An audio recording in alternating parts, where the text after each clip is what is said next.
welcome back to Learning Lockdown. Lockdown, lockdown, don't look 'em in the eye. No, that's all you get, remember. You've had a teaser before. If you know what the teasers are about, then maybe you could comment Oliver down below. does, Oliver, that was for you. So, we're looking at a bit of history today, and in fact, we want you to do some research, because the reason that this YouTube channel exists, the reason that so many of you are watching this video, is because of the situation around the globe with COVID-19. Now, at the moment, there are some very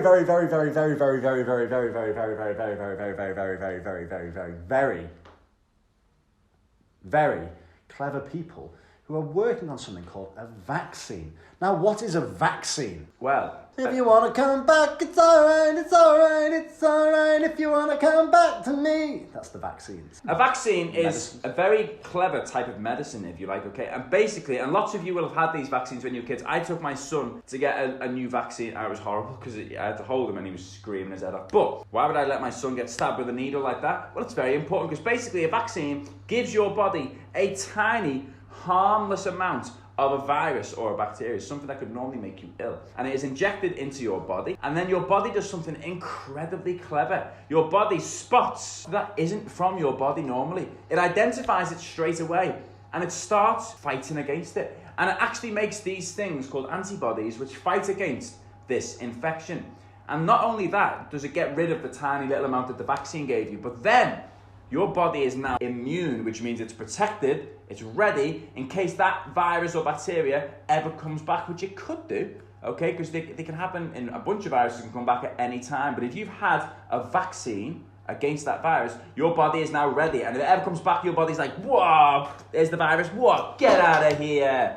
So basically, it's kind of like a bit of a video game. You face all these smaller villains, and as long as you can defeat them, you have all the skills required to beat the big boss. So as long as your body can defeat the small amount of bacteria that the vaccine puts in you, then you're ready to face it in case the big virus comes along. Is that what you're saying? Yes, and that is why at the moment in this current situation, the vaccine is going to be one of our best chances of getting life back to normal whenever that vaccine is made, okay? And like Mr. A has said, there are people all around the world at the moment spending lots of money and lots of time trying to create a vaccine for the current virus, okay?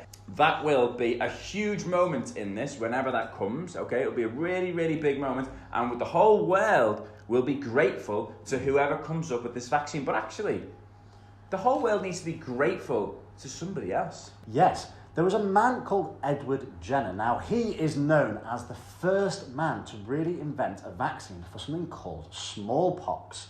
Now, this was a serious illness in the day, and it was killing loads and loads of people. But he created a vaccine for it. He spotted that if you were immune to something called cowpox, then your body was able to fight off smallpox. Now, when he first came up with this idea, people thought he was crazy. Well, you can understand that, can't you? Because if he was going around saying, well, the way to fight this illness is to give people a different illness, yeah, that must have sounded crazy. Especially an illness that was used to being in cows. Absolutely crazy. In fact, there was a comic drawn in 1802 that showed that his work of putting cowpox in people made them sprout cows' heads.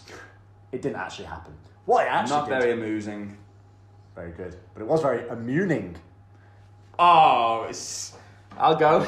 Because it really did help people fight off smallpox. And he ended up being incredibly famous, and people say that he saved more people's lives than anybody else in history from that vaccination. Isn't that amazing? In fact, the World Health Organization... And they're in the news a lot at the moment. Yeah. They declared smallpox to be a disease that was completely eliminated because of the work of this man, Edward Jenner. So don't we want to find out more about this man? But it's not just the smallpox that he's got rid of. Because he invented the whole process of giving vaccines, think of all of the lives he's saved and still might save. What an incredible man. And it just goes to show that you might have a really brilliant idea that people might not like straight away. In fact, lots of the best ideas in the history of science have been laughed at straight away, and then only to be proven later to be absolutely true or absolutely they work. So if you've got a brilliant idea, never let anybody else put you off from going through with that idea, okay? Unless it really is genuinely silly. Like, Professor tried to invent that device. It was like an electronic dictionary, and basically you had to type in the word and it would tell you how to spell it. I do feel like those dictionaries are partly invented, though. Don't people use that technically on their phone every single day? You type in what you know of the word, and then your phone kind of figures it out. On his device, you've got to get it right.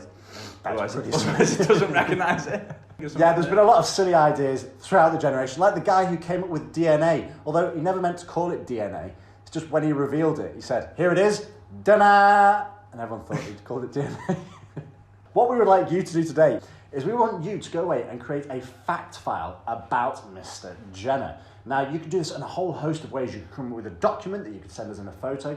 You could make like a poster about him. You could even do my favourite idea. You could even try and dress up like Mr. Jenner and do a video file actually recording facts about yourself pretending to be Mr. Jenner. What a great idea that one would be. And as always, share them with us. Yeah, you could also make a PowerPoint, because I know lots of you guys like to make PowerPoints, and they can be emailed straight to us, and we can show them and even try and feature them on the show. Yeah, absolutely. So, there you go. That is your task for today. Go find out about the world famous Edward Jenner and let us know what you find out. Off you go.